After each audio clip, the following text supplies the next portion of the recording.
जय हिंद साथियों। आज का हमारा टॉपिक है मराठों का उत्कर्ष। दिल्ली पे जब मुगल शासन का साम्राज्य चल रहा था उस समय शासन कर रहा था औरंगजेब। तो उसी के शासन काल के दौरान महाराष्ट्र का जो पुणे का हिस्सा है वहां पे एक छोटे से प्रांत पे मराठों का उत्कर्ष होना शुरू किया।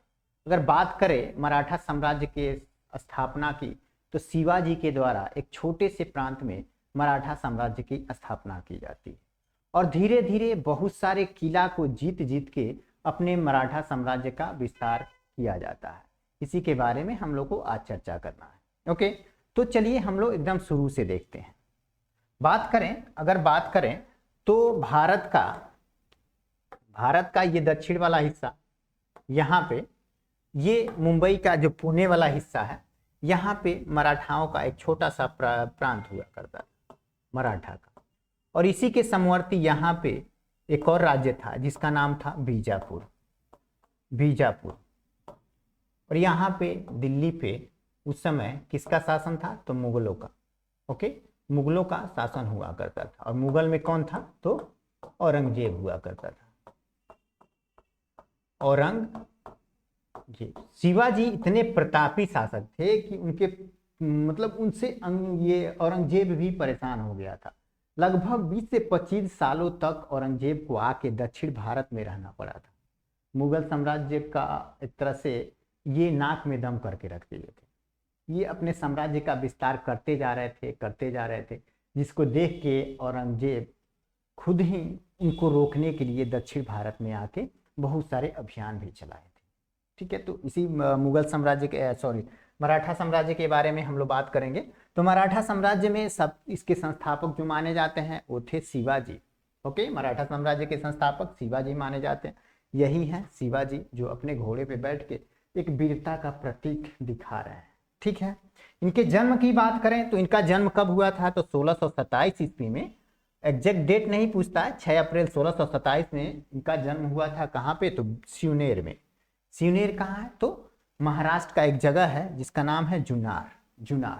ओके, वहीं पे इनका जन्म होता है। शिवाजी के जो पिता थे उनका नाम था शाहजी भोंसले। शिवाजी के पिता का नाम क्या था? तो शाहजी भोंसले था। इनकी दो पत्नियां थी। एक थी जीजाबाई जो शिवाजी की माता थी। कौन? जीजाबाई। और शाहजी भोंसले की जो दूसरी पत्नी थी उनका नाम था तुकाबाई मोहिते का भी एक पुत्र था जिसका नाम था संभाजी का नाम आप लोगों ने सुना होगा। जब शिवाजी की मृत्यु हो जाती है तो मराठा साम्राज्य का एक तरह से उत्तराधिकारी वही बनते हैं, संभाजी। तो वो शाहजी भोंसले यानी शिवाजी के पिता के दूसरे पत्नी के बेटे थे। ओके, अब छत्रपति शिवाजी महाराज के जो गुरु थे उनका नाम था, ये गुरु के बारे में बहुत पूछता है। गुरु जो थे वो थे कोंडदेव। हालांकि इनके गुरु दो थे, इनके दो गुरु थे। ये कोंडदेव थे, ये इनके राजनैतिक गुरु थे और इनका संरक्षक भी थे। ये इनको संरक्षण भी प्रदान करते थे। और इनके एक आध्यात्मिक गुरु हुआ करते थे, आध्यात्मिक गुरु जिनका नाम था गुरु रामदास। तो इनके दो गुरु थे। आगे की बात करें तो शिवाजी का विवाह किससे हुआ था? तो साईबाई निम्बालकर के साथ 13 साल की उम्र में 1640 ईस्वी में शिवाजी की शादी हो जाती है। शाहजी ने शिवाजी को पूना की जागीर सौंप दी अपना, और स्वयं वो कहाँ चले जाते हैं? तो बीजापुर चले जाते हैं और बीजापुर में जाके वहां पे नौकरी करना शुरू कर देते हैं। ओके, पूना की जागीर जो पहले इनकी पैतृक जागीर हुआ करती थी शाहजी का, उस शिवाजी को सौंप देते हैं और बीजापुर रियासत में जाके ये खुद नौकरी करने लगते। ओके, आगे की बात करें तो जब शिवाजी को पूना की जागीर मिला तो उन्होंने अपने साम्राज्य का विस्तार करना प्रारंभ कर दिया। उसके बारे में बहुत सारे अध्ययन भी किए। इनके जो आध्यात्मिक गुरु थे और जो राजनीतिक गुरु थे उनसे मिलके इन्होंने साम्राज्य विस्तार करने के बारे में बहुत सारा विचार विमर्श किया। उसके बाद से इन्होंने अपना साम्राज्य विस्तार का अभियान शुरू किया और सबसे पहले इन्होंने बीजापुर का ही एक किला था जिसका नाम था तोरड़ नामक पहाड़ी पर स्थित था वो किला। ठीक है, तोरड़ के नाम से ही जाना जाता था। तोरड़ नामक किले पे इन्होंने 1644 ईस्वी में अपना पहला जीत हासिल किया। ओके, बीजापुर, अभी हमने भारत के नीचे वाले हिस्से पे जो बीजापुर दिखा है उसी का ये क्षेत्र हुआ करता था। ओके, तो ये इनका पहला सैन्य अभियान था जिसके तहत ये किले को जीतते हैं और अपने साम्राज्य में मिला लेते हैं। कहीं कहीं 1643 की जगह आपको 1644 की जगह 1643 देखने को मिल जाएगा।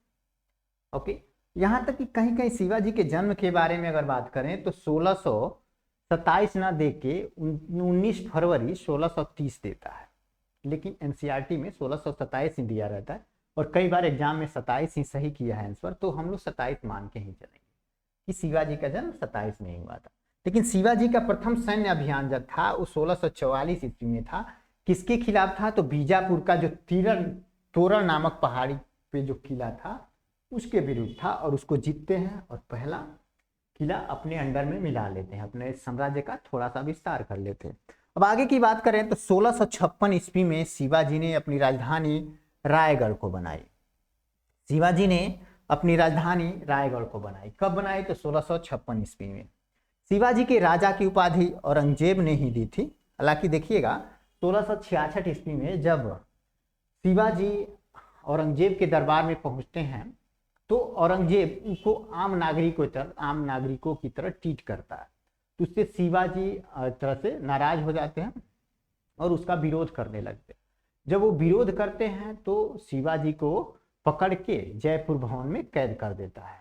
2-3 महीने के बाद वो वहां से भाग जाते हैं। ओके, तो हालांकि पहले वो इनको राजा की उपाधि नहीं देता था, लेकिन बाद में वो इनको राजा की उपाधि देना शुरू कर दिया। अब बात करते हैं बीजापुर के सेनापति जो थे, वही बीजापुर, यही वाला जहाँ के एक तोरण नामक किले पे शिवाजी के द्वारा आक्रमण कर ली गई थी। उसी बीजापुर के जो सेनापति थे वो थे अफजल खां। शिवाजी और अफजल खां के बीच एक युद्ध होता है जिसमें शिवाजी इसकी हत्या कर देते हैं। कब? तो 1659 ईस्वी। 1659 ईस्वी में इसकी हत्या कर देते हैं अफजल खां की। अब बात करते हैं हम लोग, शिवाजी ने सूरत को 2 बार लूटा था। सूरत उस समय मुगलों के अधीन हुआ करता था, मुगल का ही एक क्षेत्र हुआ करता था, उसको शिवाजी ने 2 बार लूटा था। ये क्वेश्चन पूछा है कई बार, एक 1664 में, एक 1670 ईस्वी में। अब बात करते हैं पुरंदर की संधि। पुरंदर की संधि किसके किसके बीच हुई थी? तो पुरंदर की संधि की बात करें तो ये 2 लोगों के बीच हुई थी। एक थे जय सिंह, ठीक है, पुरंदर की संधि जय सिंह और शिवाजी के बीच हुई थी। जय सिंह और शिवाजी।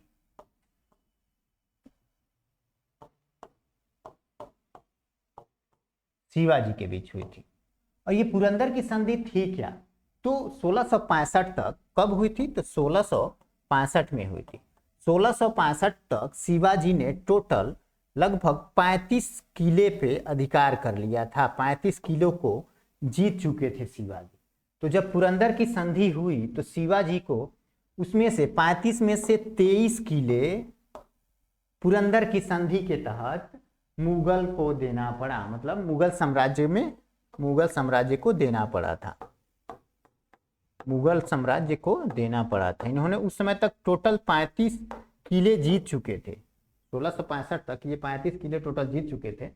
तो पुरंदर की संधि जब हुई तो मजबूरन शिवाजी को उसमें से 23 किले मुगल साम्राज्य को सौंपना पड़ा। उस समय क्या होता ना कि मुगल साम्राज्य की बहुत बड़ी सेना थी, बहुत ताकतवर साम्राज्य हुआ करता था मुगल, और शिवाजी थे वो छोटे से सेना का नेतृत्व कर रहे थे। इनका साम्राज्य का विस्तार भी उतना बड़ा नहीं था जितना मुगलों का उस समय हुआ करता था। तो हालांकि शिवाजी को भी डर था औरंगजेब से, मुगल साम्राज्य से, तो इस संधि के तहत इनको मजबूरन 23 किला वापस देना पड़ा मुगल साम्राज्य को।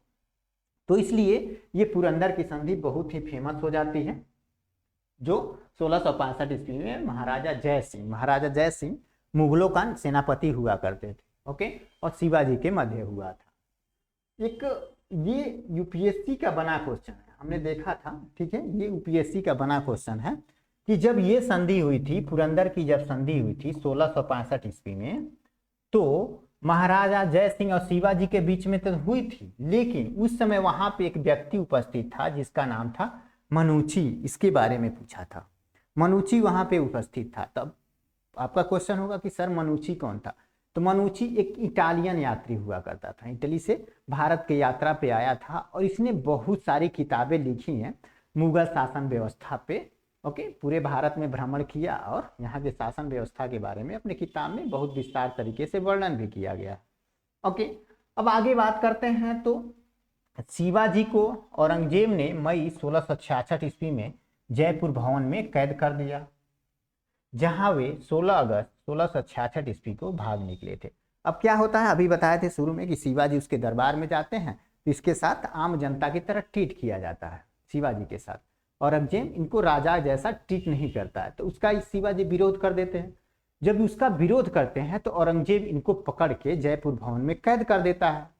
लेकिन अपने जन्मदिन के दिन, जिस दिन शिवाजी का जन्मदिन रहता है, उस दिन ये जयपुर भवन से एक टोकरी में बैठ के, टोकरी रहता है फूलों का टोकरी, उसी में बैठ के वहां से फरार हो जाते हैं और अपने हमशक्ल को अपनी जगह पे बैठा देते हैं। तो 2-3 महीना तक वो उस भवन में कैद थे, उसके बाद ये फरार हो गए थे। अब बात करते हैं 1672 ईस्वी में शिवाजी ने पन्हाला दुर्ग को भी बीजापुर से छीन लिया। पन्हाला दुर्ग वो बीजापुर का ही एक हिस्सा का हुआ करता था, उसको भी शिवाजी ने छीन लिया। अब देखो, अभी तक शिवाजी ने अपना राज्याभिषेक नहीं कराया था, मतलब राजा घोषित नहीं, राजा तो मानते थे अपने आप को, लेकिन राज्याभिषेक नहीं कराया था। समझो, लगभग 47-48 साल के हो गए थे, लेकिन इन्होंने अभी तक अपना राज्याभिषेक नहीं कराया था। तो फाइनली ये क्वेश्चन इसीलिए बनता है कि लास्ट में इन्होंने अपना राज्याभिषेक कराया था। फाइनली इन्होंने 5 जून 1674 ईस्वी को शिवाजी ने रायगढ़ में अपना राज्याभिषेक कराते हैं। और किसके माध्यम से कराते हैं, तो एक बनारस के बहुत ही प्रसिद्ध विद्वान हुआ करते थे जिनका नाम था गंगा भट्ट, श्री गंगा भट्ट। इनके द्वारा ये अपना राज्याभिषेक कराते हैं। ये जो गंगा भट्ट थे, ये पहले महाराष्ट्र के क्षेत्र में ही रहा करते थे, बाद में वो वाराणसी में जाके बस गए थे। बहुत ही फेमस विद्वान पंडित हुआ करते थे, तो इन्हीं को बुला के ये अपना राज्याभिषेक कराते हैं। अब बात करते हैं, तो शिवाजी का जो अंतिम युद्ध अभियान था वो क्या था, तो कर्नाटक अभियान था। कर्नाटक अभियान जो 1676 से 78 तक 2 सालों तक चला, वो शिवाजी का अंतिम अभियान था। इस अभियान के तहत इन्होंने 1678 ईस्वी में एक किला पे जीत हासिल करते हैं, जिसका नाम रहता है जिंजी का किला। जिंजी का किला जो कर्नाटक क्षेत्र में ही पड़ता था, जिंजी का किला, जिसको ये जीत लेते हैं और ये उनका अंतिम विजय रहता है, अंतिम विजय। फिर क्या होता है, तो 53 वर्ष की आयु में 3 अप्रैल 1680 ईस्वी में शिवाजी की मृत्यु हो जाती है। यानी कि 1627 में इनका जन्म हुआ था और 1680 में इनकी डेथ हो जाती है। अब एक क्वेश्चन बहुत फेमस बनता है कि किसके शासनकाल में अष्टप्रधान हुआ करते थे। तो शिवाजी के जो मंत्रिमंडल थे उन्हीं को अष्टप्रधान कहा जाता था। अष्टप्रधान यानी 8 गो प्रधान हुआ करते थे इनके मंत्रिमंडल में। तो अष्टप्रधान शिवाजी के काल में हुआ करते थे। और इन अष्टप्रधानों में सबसे महत्वपूर्ण पद जो हुआ करता था वो पेशवा का पद हुआ करता था। पेशवा ये सर्वाधिक महत्वपूर्ण और सम्मान का पद हुआ करता था। ओके, अब बात करते हैं शिवाजी के दरबार में मराठी भाषा प्रचलन में, मतलब किसी भी कार्य में मराठी भाषा का ही प्रयोग होता था। हालांकि ये महाराष्ट्र हिस्से के रहने वाले थे, पूना तो महाराष्ट्र में ही है ना, तो उस क्षेत्र के रहने वाले थे और वहाँ पे बहुतायत दिन से मराठी भाषा ही बोली जाती है। अभी भी वहाँ पे मराठा भाषा ही बोला जाता है। तो इनकी राजकीय भाषा मराठा ही थी। ओके, कई बार पूछता है ये क्वेश्चन, इसलिए में है। आगे की बात करें तो शिवाजी के पास तोपें भी थी, तोपें जो अंग्रेजों ने इनको प्रदान किया था मुगल सेना से लड़ने के लिए, मुगलों पे आक्रमण करने के लिए शिवाजी को अंग्रेजों ने तोपें प्रदान की थी। अब देखो, मराठा राज्य के अंतर्गत 2 प्रकार के क्षेत्र होते थे, 2 प्रकार के। एक स्वराज्य होता था, स्वराज जिसपे खुद, स्वराज का मतलब जो मराठा साम्राज्य में पहले से मौजूद था वो स्वराज, यानी जो शिवाजी का पहले का जो प्रांत था उसको स्वराज कहते थे। और जो किला जीत के बाद में मराठा साम्राज्य में मिला लेते थे शिवाजी, उसको किस नाम से जानते थे, तो मुतधई नाम से, मुततई नाम, मुधतई, ओके, मुधतई के नाम से जानते थे। ठीक है, तो इनके शिवाजी के शासनकाल में 2 प्रकार के क्षेत्र थे, एक स्वराज और एक मुदतई, जिसको मुल्क कदीम भी कहा जाता था। अब एक क्वेश्चन बनता है कि शिवाजी का जो कर व्यवस्था था वो किस पे आधारित था। तो शिवाजी का कर व्यवस्था मलिक अंबर के कर व्यवस्था पर आधारित था। मलिक अंबर के शासनकाल में जिस प्रकार का कर व्यवस्था हुआ करता था, उसी को शिवाजी भी एक तरह से अपनाए हुए थे। शिवाजी ने मुगल व्यापारिक केंद्र सूरत को 2 बार लूटा था। ओके, एक बार 1664 में, एक बार 1670 ईस्वी में। ये महत्वपूर्ण क्वेश्चन हो जाता है। आगे अब बात करते हैं शिवाजी के मृत्यु के बाद उत्तराधिकारी की। ओके, पहले शिवाजी मुगल साम्राज्य की स्थापना करते हैं, बहुत सारे किलों को जीत के मुगल साम्राज्य का विस्तार करते हैं। अंततः उनकी जब मृत्यु हो जाती है तो उसके बाद फिर शासन आता है संभाजी का, जो शिवाजी के पिता के दूसरी पत्नी का पुत्र थे। ओके, कौन? तो संभाजी। तो शिवाजी का उत्तराधिकारी कौन बनते हैं? तो संभाजी बनते हैं। संभाजी ने उज्जैन के हिंदी एवं संस्कृत के प्रकांड विद्वान हुआ करते थे एक, जिनका नाम था कवि कलश, उनको अपना सलाहकार नियुक्त किया था। किसको? तो कवि कलश। कवि कलश को संभाजी ने अपना सलाहकार नियुक्त किया था। और सलाहकार बहुत मायने रखता है एक राजा के लिए, क्योंकि राजा के हर कार्य में एक सलाहकार की अहम भूमिका रहती है। उसी के सलाह पे राजा कोई कार्य करता था। तो इनका जो सलाहकार था वो कवि कलश था, कलश। ओके, अब क्या होता है? तो मार्च 1689 ईस्वी में मुगल सेनापति जिसका नाम है मखर्रब, ये संगमेश्वर में ये दोनों छिपे हुए थे, संभाजी और कवि कलश, ये दोनों छिपे हुए थे। तो उनको ये पकड़ लेता है, मखर्रब पकड़ लेता है और उनकी हत्या कर देता है। ओके, तो संभाजी और कवि कलश को गिरफ्तार किया और उसकी हत्या कर दी गई। ठीक है, मुगल सेनापति मखर्रब खां के द्वारा। फिर दूसरे उत्तराधिकारी, मतलब एक उत्तराधिकारी शिवाजी के पास ये दूसरे उत्तराधिकारी थे, ये खत्म हो गए। फिर इनका उत्तराधिकारी कौन बनते हैं? तो संभाजी के बाद 1689 में राजा राम नए छत्रपति के रूप में शपथ ग्रहण करते हैं। ओके, आगे बात करते हैं अब राजा राम के बारे में। पहले शिवाजी ने मराठा साम्राज्य की स्थापना की, बार बार मुगल साम्राज्य आ रहा है, ठीक है, मराठा साम्राज्य की स्थापना की। उसके बाद संभाजी उत्तराधिकारी बने और अब राजा राम तीसरा नंबर का शासक बनते हैं मराठा। तो राजा राम के बारे में हम लोग पढ़ लेते हैं। इनका भी कोई खास योगदान नहीं था, ठीक है। इन्होंने एक कार्य किया था राजा राम ने, जो अपनी दूसरी राजधानी सतारा को बनाया था। ठीक है, पहली राजधानी तो रायगढ़ थी, जिसको शिवाजी ने राजधानी बनाया था, वो तो थी, लेकिन दूसरी राजधानी इन्होंने सतारा को बनाया, सतारा। अब देखो, फिर राजा राम को मुगलों से संघर्ष करते हुए 2 मार्च 1700 को मार दिया जाता है। मुगलों में और राजा राम में जब युद्ध होता है तो मुगल इनको मार देते हैं 1700 ईस्वी में। फिर इनकी मृत्यु के बाद इनकी विधवा पत्नी थी ताराबाई, जिसका एक छोटा सा पुत्र था जो 4 साल का, उसका राज्याभिषेक कराती हैं और खुद संरक्षक बन के शासन करने लगती है मराठा साम्राज्य। ओके, ताराबाई किसकी पत्नी थी? तो राजा राम की विधवा पत्नी थी, मतलब विधवा नहीं, हालांकि उमर गए तो विधवा ही हो गई। ठीक है, तो उनका बच्चा था, वो मात्र 4 साल का, तो उसका राज्याभिषेक करती हैं और स्वयं उसका संरक्षक बन जाती है, संरक्षक बन के शासन करना शुरू कर देती हैं। अब बात करते हैं, जैसे ही औरंगजेब की मृत्यु 1760 ईस्वी में होती है, औरंगजेब की मृत्यु के बाद संभाजी का एक पुत्र हुआ करता था जिसका नाम था साहू। वो मुगल शिविर से वापस महाराष्ट्र आता है।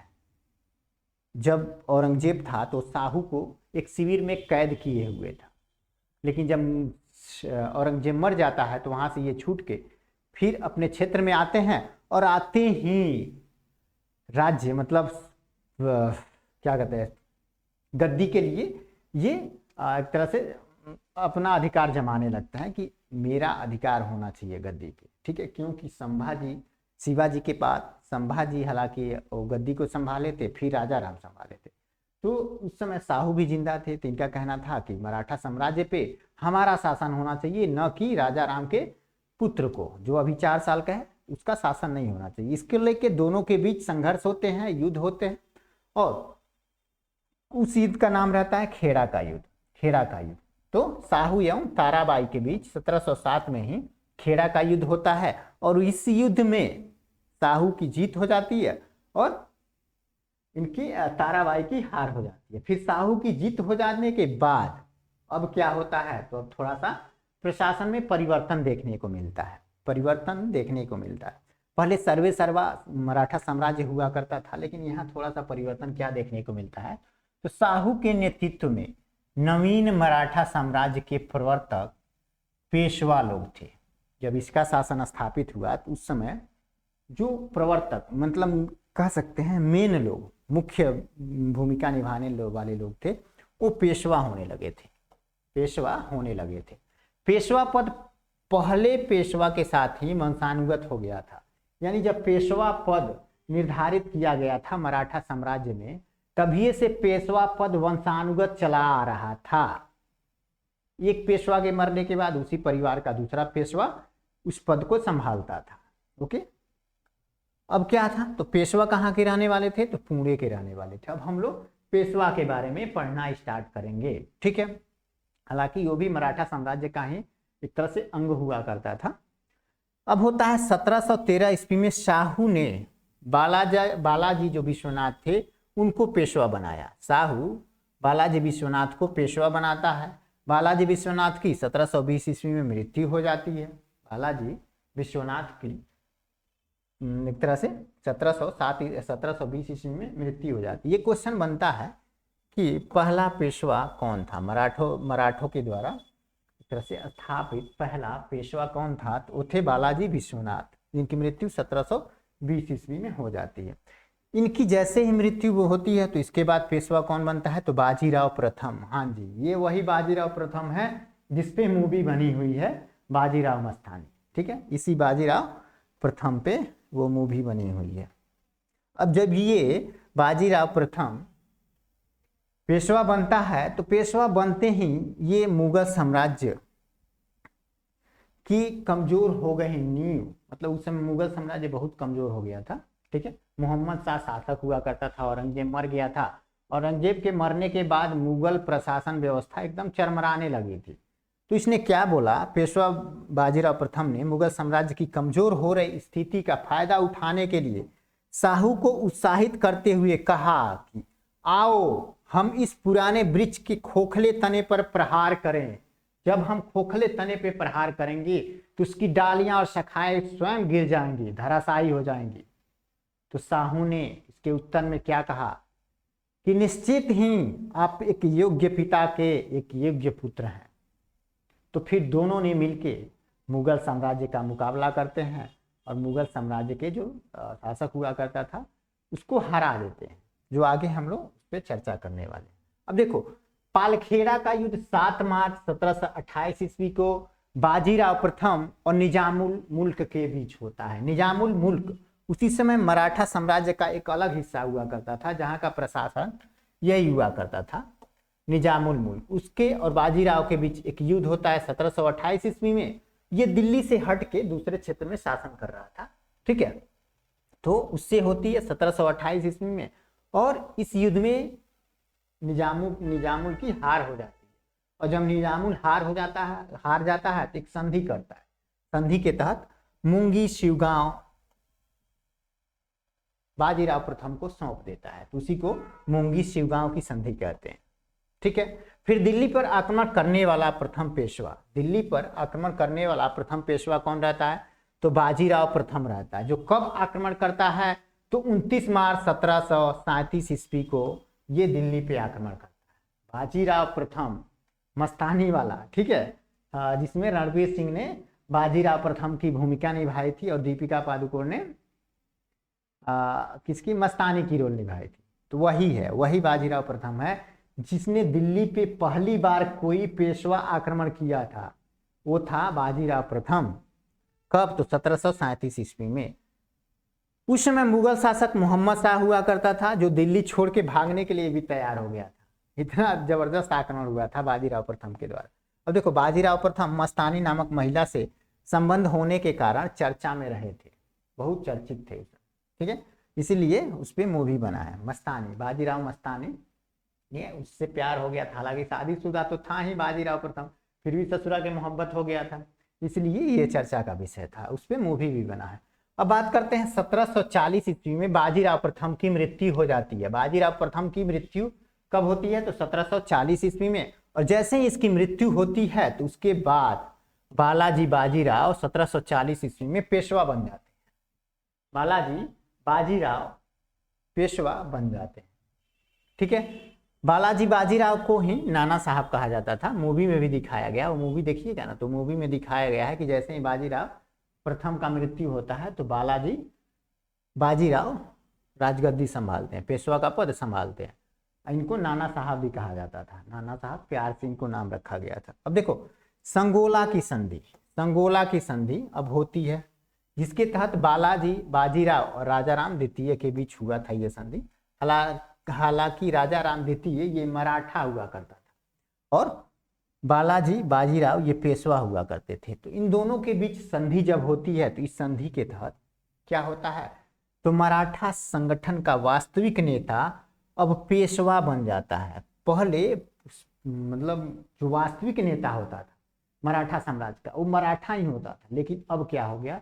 अब पेशवा मुख्य नेता बन गया। ओके, अब बात करते हैं बालाजी बाजीराव के समय में ही पानीपत का तृतीय युद्ध हो गया।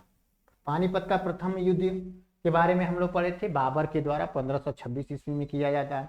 दूसरा पानीपत का युद्ध 1556 ईस्वी में अकबर और हिमू के बीच हुआ था। और पानीपत का तृतीय युद्ध अंग्रेज और मराठों के बीच हो जाता है। कब? तो 14 जनवरी 1761 ईस्वी में, 14 जनवरी 1761 ईस्वी में पानीपत का तृतीय युद्ध होता है, जिसमें मराठों की हार हो जाती है। और मराठों की जैसे ही हार होती है, इस हार को बालाजी बाजीराव थे वो सहन नहीं कर पाते हैं और फिर उनकी मृत्यु हो जाती है 1761 में ही। ओके, 1761 में ही उनकी मृत्यु हो जाती है।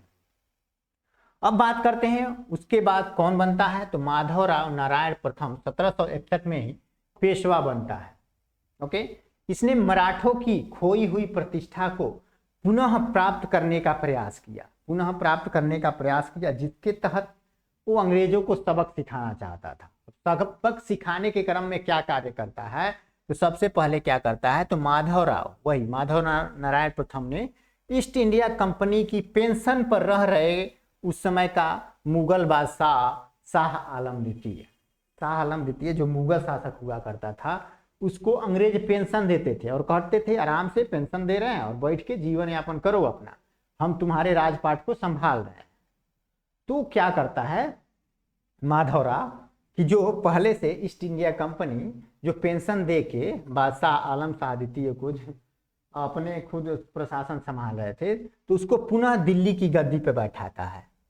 फिर से कहता है कि भाई बहादुर शाह आलम तू दोबारा गद्दी पे बैठ, अब अंग्रेजों का पेंशन न लेके अब हमारा पेंशन ले तू, मतलब अब हम तुमको पेंशन भोगी बनाएंगे, अब हम अपने तरफ से पेंशन देंगे और हम राजपाट तुम्हारा देखेंगे। ओके, तो वही होता है, मुगल बादशाह अब मराठों का पेंशन भोगी बन जाता है। ओके, आगे की बात करें तो पेशवा नारायण राव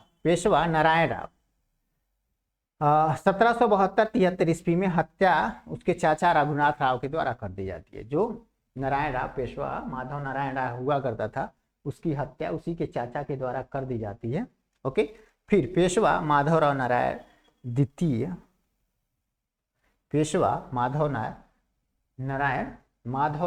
द्वितीय जो बहुत ही छोटे उम्र का रहता है वो पेशवा बनता है। लेकिन पेशवा तो ये बन जाता है, लेकिन इसके देख रेख के लिए एक 12 भाई सभा का संगठन, एक तरह से संघ बनाया जाता है और वो इस बच्चे का संरक्षण बनते हैं, उसकी रक्षा करते हैं। ठीक है, अब बात करते हैं अंतिम पेशवा का। तो अंतिम पेशवा, ये क्वेश्चन बहुत बनता है, अंतिम पेशवा कौन था? तो राघवा का पुत्र बाजीराव द्वितीय था। अंतिम पेशवा यही बाजीराव द्वितीय था। जैसे ही इसकी मृत्यु होती है, मृत्यु क्या होती है? एक तरह से अंग्रेजों के द्वारा इसको पेंशन दे के दूर भेज दिया जाता है कि भैया जाओ वहाँ पेंशन हम दे रहे हैं, तुम आराम से जीवन अपना यापन करो। तब से एक तरह से मराठा साम्राज्य का अंत भी हो जाता है। लेकिन फिर भी आगे कुछ महत्वपूर्ण युद्ध हुए थे। ठीक है, मराठों और अंग्रेजों के बीच जो युद्ध हुए थे, 3 महत्वपूर्ण युद्ध हुए थे मराठा और अंग्रेजों के बीच। जिसको आंग्ल मराठा युद्ध के नाम से जाना गया। आंग्ल मतलब अंग्रेज और मराठा मतलब मराठा खुद ही। इन दोनों के बीच 3 युद्ध हुए थे। एक हुआ था प्रथम आंग्ल मराठा युद्ध, ये 1782 ईस्वी को हुआ था, ओके, जिसमें अंग्रेजों की ही विजय हुई थी। जब अंग्रेजों की विजय हुई थी तो उसके तहत सालाबाई की संधि हुई थी, और सालाबाई की संधि के तहत बहुत सारे अपने प्रांत को, मराठाओं को अपने प्रांत को अंग्रेजों को देना पड़ा था। तीनों युद्ध में अंग्रेजों की ही विजय होती है, ओके। पहले आंग्ल मराठा के तहत सालाबाई की संधि होती है, फिर द्वितीय आंग्ल मराठा होता है, और इसमें भी जो 1803 ईस्वी से 5 ईस्वी तक 2 सालों तक होता है, इसमें भी 2 लोग इसका नेतृत्व कर रहे थे। मराठा का नेतृत्व 2 लोग कर रहे थे, एक भोंसले थे और एक सिंधिया परिवार था। ये दोनों लोग पराजय हो जाते हैं अंग्रेजों से, और पराजय जब हो जाते हैं अंग्रेजों से, तब दोनों लोगों से अंग्रेज अलग अलग संधि करते हैं, ओके। दोनों लोगों से अलग अलग संधि करते थे।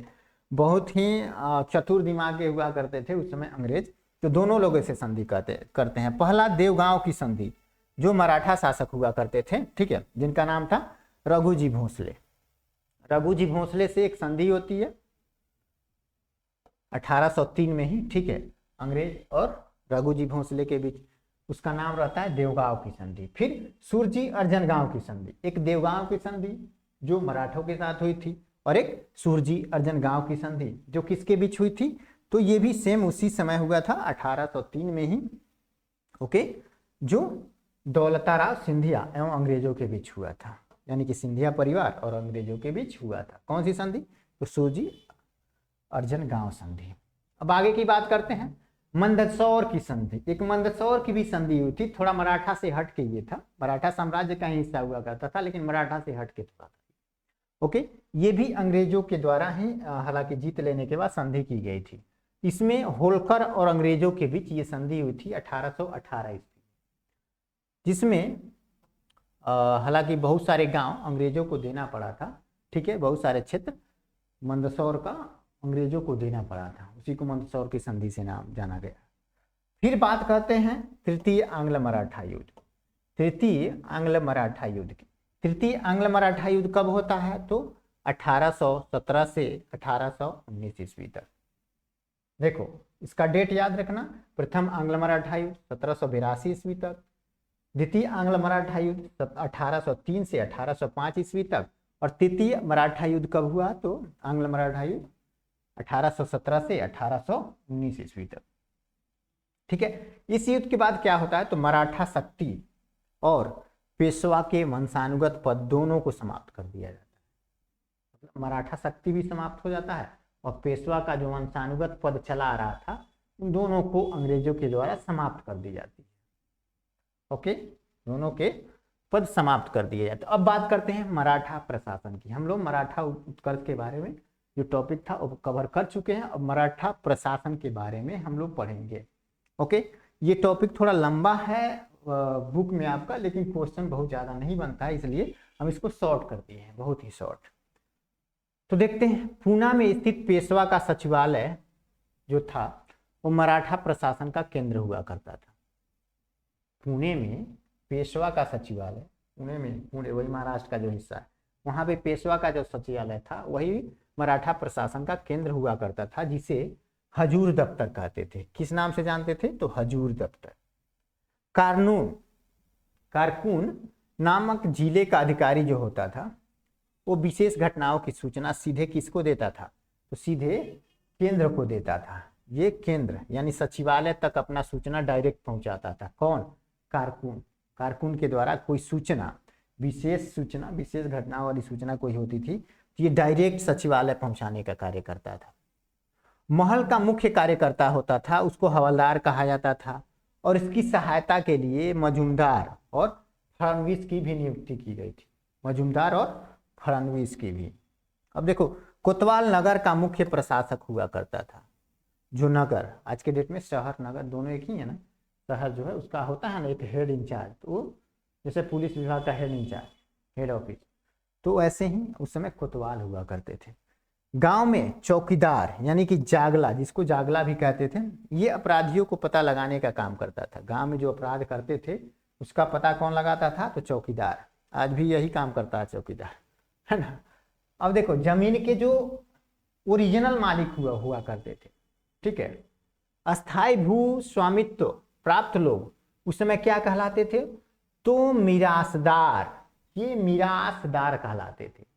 मतलब अस्थाई जिनके पास भूमि हुआ करती थी, अस्थाई मालिकाना हक रहता था, वो मिरासदार कहलाते थे। लेकिन बटाईदार भूस्वामी जो थे, बटाईदार जो बटैया लेके खेत बोते थे, वो उपरिस कहलाते थे। उपरिस, उपरिस। एक नोटेड पॉइंट यहाँ पे क्या दिया है कि मराठों के समय में, मराठा समय में पिंडारी हुआ करते थे। पिंडारी जो आप बाहुबली मूवी में नाम सुने होंगे पिंडारी का, ठीक है, वो भी मराठाओं के साथ लड़ने जाते थे, लूटने के लिए, किसी विशेष क्षेत्र में लूटने के लिए जाते थे मराठा सेना के साथ, और वहां पे युद्ध होता था, ये भी लड़ते थे, और जो भी लूटते थे उसमें से 30%, 25% ये मराठा को दे देते थे। मराठा को लूट के धन का 25% दे दिया करते थे, ठीक है, यही नोटेड पॉइंट है। आगे बात करते हैं मराठा साम्राज्य का जो अंतिम छत्रपति था, ये भी क्वेश्चन पूछता है। अंतिम छत्रपति था वो शाहजी अप्पा साहेब हुआ करता था। शाहजी अप्पा साहेब हुआ करता था, ठीक है, अप्पा साहेब। अब देखो मराठा साम्राज्य के तहत कुछ प्रांत थे जिसपे स्पेशल वंशज वगैरह का, ठीक है, जो अष्ट प्रधान हुआ करते थे उनका शासन हुआ करता था। मान लो ये वाला क्षेत्र, तो कभी कभी पूछ देता है कि किस प्रांत पे किसका शासन हुआ करता था, तो ये थोड़ा एक बार देख लेते हैं। जैसे ग्वालियर वाले क्षेत्र पे, ग्वालियर वाले क्षेत्र पे सिंधिया का शासन हुआ करता था। इंदौर वाले क्षेत्र पे होलकर का शासन हुआ करता था।